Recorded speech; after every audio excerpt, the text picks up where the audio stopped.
जैसा सोचोगे तुम वैसा बन जाओगे,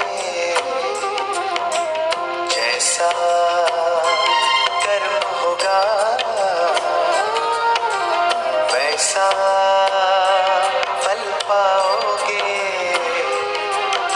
श्रेष्ठ कर्म का आधार है खुद का कर लो दर्शन, यही जीवन का सार है, यही जीवन का सार है। जैसा सोचोगे तुम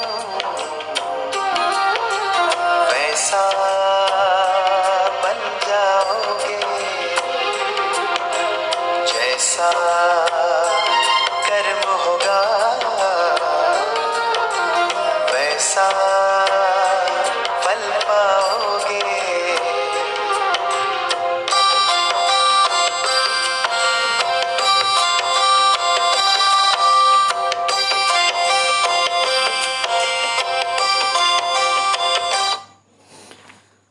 जैसा सोचोगे तुम वैसा ही बन जाओगे। सुप्रभात माय स्टूडेंट्स, मेरे प्रिय छात्रों, आज जर्नी एक यात्रा है to the end of the earth, पृथ्वी के अंतिम छोर की थर्ड पड़ाव की ओर पलायन करते हैं।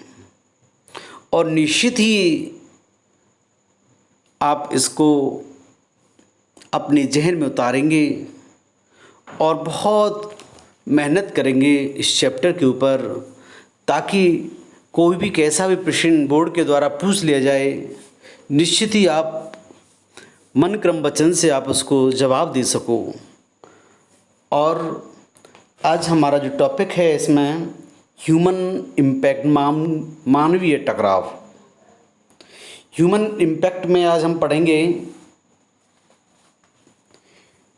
कि human civilization have been around for paltry 12,000 years, barely a few seconds on the geological clock। इसमें नरेटर बताते हैं कि human civilizations have been around, मानवीय जो सभ्यताएं हैं, have been around for a paltry 12,000 years, लगभग 12,000 साल के इर्द गिर्द में हुई थी। यानी कि मानवीय सभ्यता हैं जिसकी उत्पत्ति है जो लगभग 12,000 साल के इर्द गिर्द में हुई थी। इन 12,000 सालों को, इन 12,000 ईयर्स को barely uh few seconds on the geological clock, जो कि है मुश्किल से ही भूवैज्ञानिक घड़ी के कुछ सेकंड के बराबर है। कैसी है? बेरली आ फ्यू सेकेंड्स, मुश्किल से कुछ सेकंड के बराबर है ऑन द जियोलॉजिकल क्लॉक, भूवैज्ञानिक घड़ी के। In that short amount of the time, in that short amount of the time, इस छोटे से समय में, मतलब 12,000 का जो साल है जियोलॉजिकल भूवैज्ञानिक घड़ी में हम देखें तो एक कुछ सेकंड के बराबर है। और इस छोटे से समय में 12,000 ईयर्स का जो छोटा सा समय है, we have manage to create quite a ruckus achieving our dominions over nature with our villages, towns, cities, mega cities. यानी कि ये कह रहे हैं कि we have manage to create a quite ruckus achieving our dominions over nature with our village, कि इस छोटे से समय में हमने प्रकृति पर, नेचर पर एक अमिट छाप छोड़ी है। क्या है? एक प्रकृति पर हमने एक प्रबल छाप छोड़ी है, निर्माण करके, बना करके हमने गांव, कस्बों, शहर, मेगा सिटीज़, महानगरों का निर्माण करके प्रकृति पर एक अमिट छाप छोड़ी है। यानी कि अब हमने क्या है, प्रकृति के संग हमने देखा कि इसका यूज़ करें तो हमने गांव बनाए एंड टाउन्स बनाए, कस्बों का निर्माण किया, सिटीज़ शहरों का निर्माण किया एंड मेगा सिटीज़ महानगरों का निर्माण किया। अब देखिए the rapid increase of human population, the rapid increase बढ़ती हुई जनसंख्या, मानव की जो बढ़ती हुई जनसंख्या है इसने हैज़ लेफ्ट अस, उस जनसंख्या ने हमको छोड़ दिया है। बैटलिंग संघर्ष करने के लिए with our species for limited resources, जो सीमित संसाधन हैं उनसे लड़ने के लिए हमको छोड़ दिया। देखो भारत चीन के बाद में विश्व में दूसरे स्थान पर है जनसंख्या के मामले में। अब जैसे साधन तो सीमित हैं, लेकिन उसके लिए जैसे कि हम एक वैकेंसी गवर्नमेंट एक वैकेंसी निकालती है या प्राइवेट सेक्टर में एक वैकेंसी होती है कहीं एक जॉब के लिए, तो निश्चित ही वहाँ हज़ारों लाखों में ही फॉर्म्स आ जाते हैं। यानी कि इतना संघर्ष होता है। आप देख रहे हैं यदि जो वास्तव में बहुत मेहनती है, एक्टिव है और पढ़ाई में अग्रसर है, निश्चित ही उसको सफलता मिलती है। तो स्पष्ट रूप से कहा गया है पुस्तकों में कि हमारे पास संसाधन तो लिमिटेड हैं, बिल्कुल सीमित हैं, और हमें प्रकृति ने तो हमको छोड़ दिया है बढ़ती जनसंख्या के साथ संघर्ष करने के लिए सीमित संसाधनों के साथ। The unmitigated burning of fossil fuels has now created a blanket of carbon dioxide around the world. यानी कि जीवांश ईंधन का संपूर्ण दहन जो है, क्या है, फॉसिल फ्यूल्स हैं, जो जीवांश के ईंधन का संपूर्ण जो दहन है, इसने हैज़ क्रिएटेड अ ब्लैंकेट, एक परत पैदा कर दी है। चारों ओर हमारे विश्व के चारों ओर एक परत पैदा हो गई है। वो किसकी परत है? कार्बन डाइऑक्साइड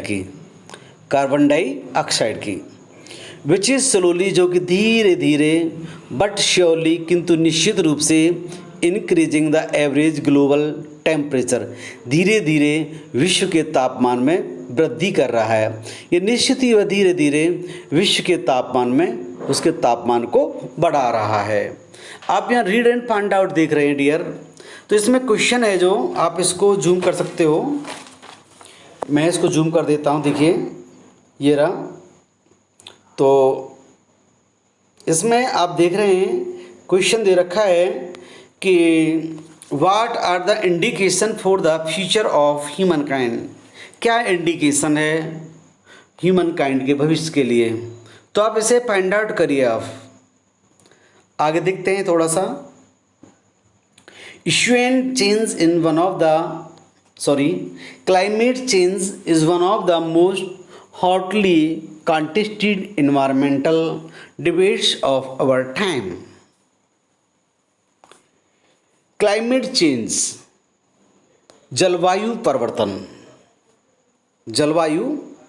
climate change, जलवायु परिवर्तन is one of the most hotly contested, यह एक बहुत ही वाद विवाद का उग्र विषय है।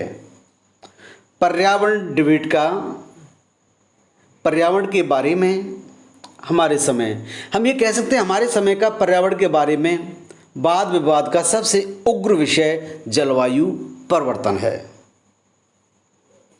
जलवायु परिवर्तन, ग्लेशियर पिघल रहे हैं और प्रति सेकंड के हिसाब से एकड़ ज़मीन काटी जा रही है पूरे विश्व में। वनों का नाश हो रहा, वन काटे जा रहे हैं। तो निश्चित ही पर्यावरण हमारा चेंज होगा। हम दूषित इन्वायरमेंट में रह रहे हैं। फैक्ट्रीज का धुआं निकलना, जिससे हमारे फेफड़े जो बिल्कुल कमज़ोर होते जा रहे हैं।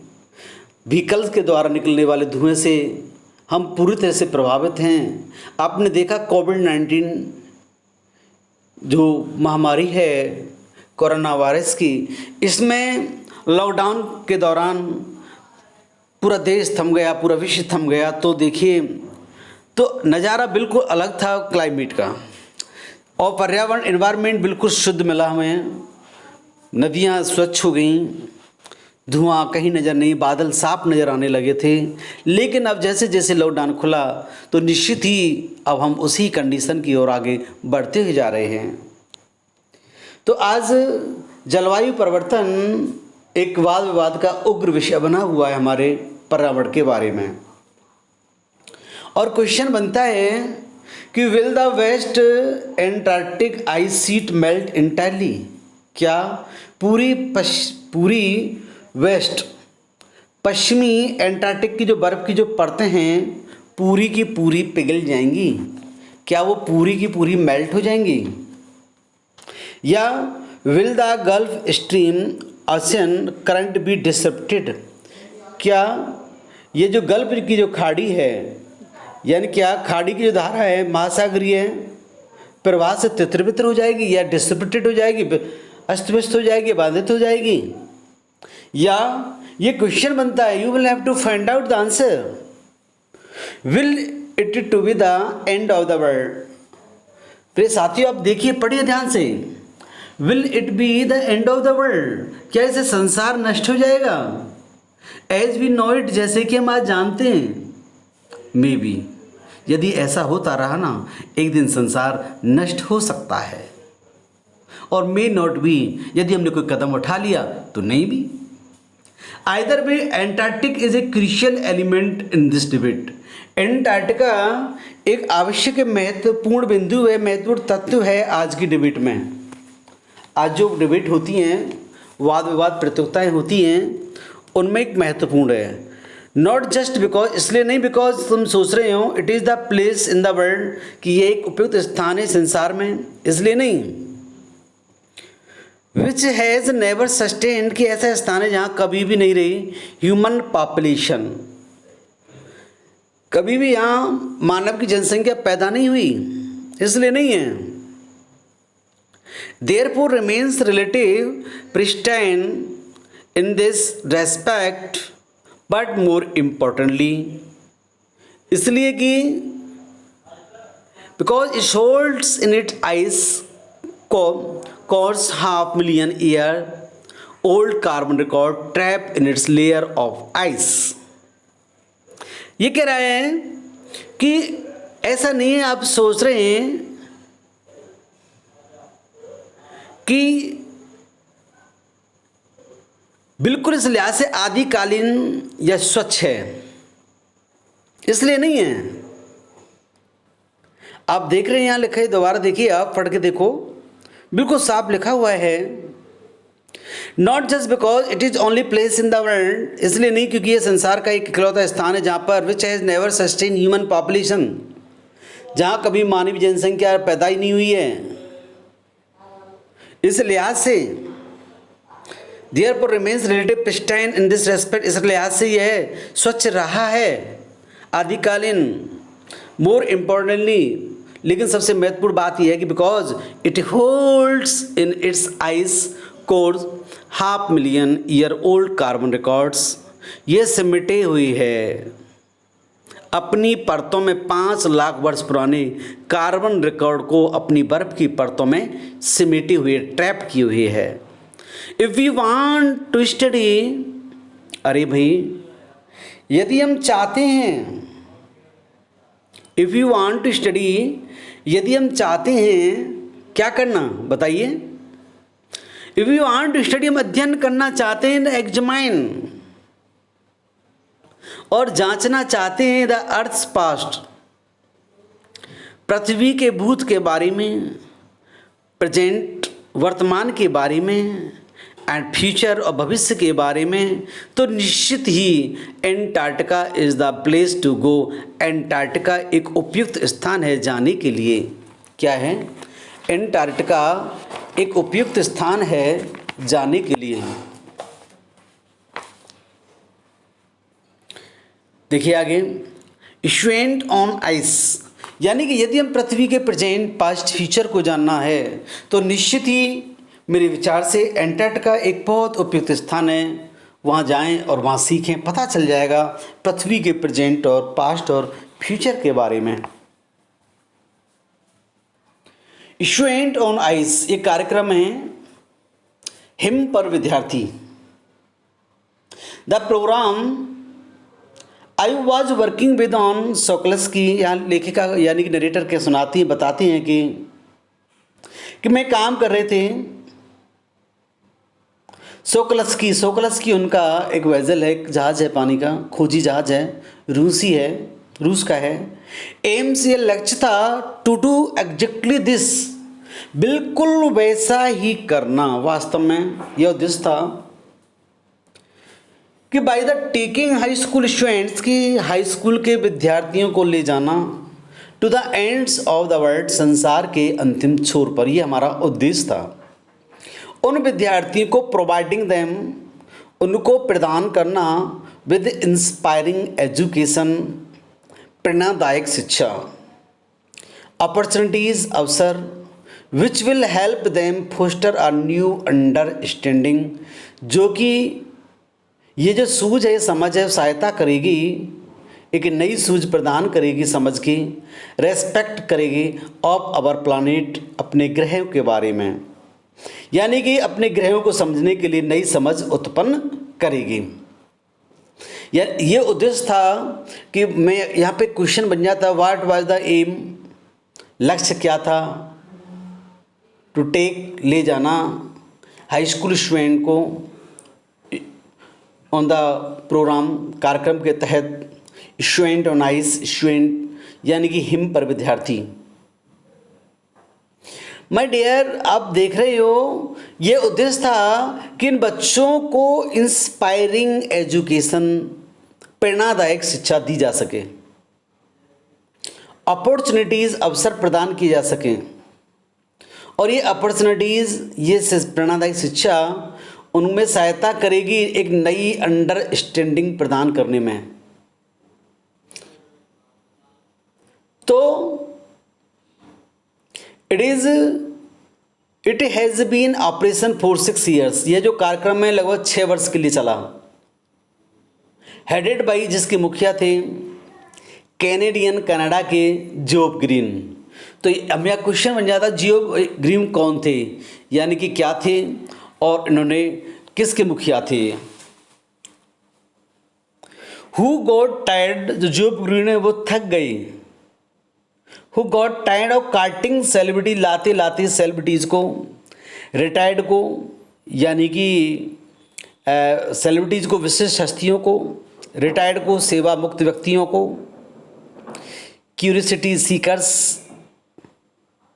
यानी कि रिच को, धनियों को, क्यूरियोसिटी सीकर्स, जिज्ञासुओं को वहाँ लाते लाते वो थक चुके हैं। Who could only give back in A limited way, जो उन्हें वास्तव में एक सीमित ढंग से वापस कुछ दे सकते हैं, इट मीन्स पृथ्वी को वे कुछ दे सकते हैं। विद स्टूडेंट ऑन आइस, हिम पर विद्यार्थी, he offers the future generation of policy makers, वह प्रदान करता है नीति निर्धारकों को, भविष्य की पीढ़ी को, जीवन को बदल देने वाले पॉलिसी, लाइफ चेंजिंग एक्सपीरियंस, जीवन को बदल देने वाले अनुभव प्रदान करता है।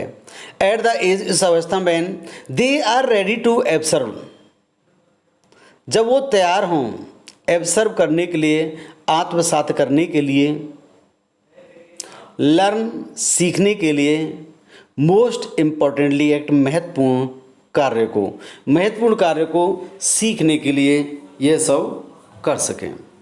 माय डियर स्टूडेंट्स, आपको वीडियो कैसी लगी? निश्चित ही आपको बहुत अच्छी लगी होगी। आप इसको बड़े ध्यान से सुनें, बार बार देखें, बार बार पढ़ें और निश्चित ही आपको कुछ मिलेगा इसमें। और फिर आप वेट करिए मेरी नेक्स्ट वीडियो को और आप इंतज़ार करिए और निश्चित ही आप, मुझे उम्मीद है आप दोबारा पढ़ेंगे, बार बार देखेंगे। और यदि आपको ये आपसे वीडियो डिलीट होती है तो संजय शर्मा नाम के YouTube चैनल पर आप जाइए, मेरे लिंक को सर्च कीजिए और निश्चित ही वहाँ पर आपको ये सब मिल जाएंगी वीडियोज़। वहाँ मैं डाउनलोड करता हूँ उनको और उन्हें आप वहाँ से देख सकते हैं और अन्य प्रकार की वीडियोज़ भी वहाँ आपको देखने को मिलेंगी। लेकिन हाँ, सब्सक्राइब करें, मेरे चैनल को ज़रूर करें और उसमें एक बेल है, बेल आइकन है, उसको प्रेस कर देंगे तो जब भी मैं वीडियो अपलोड करूँगा तो निश्चित ही आप तक पहुँच जाएंगी। क्योंकि ये बेटा बहुत इम्पोर्टेंट टाइम है, आप इसका सदुपयोग करिए। बोर्ड के एग्ज़ाम आपको ही देने हैं और किसी को नहीं। थैंक यू गाइस, आप निश्चित ही आप आगे से बढ़ते रहिए और मुझे उम्मीद है आप अपने माता पिता के सपनों को साकार करेंगे। Have a nice day.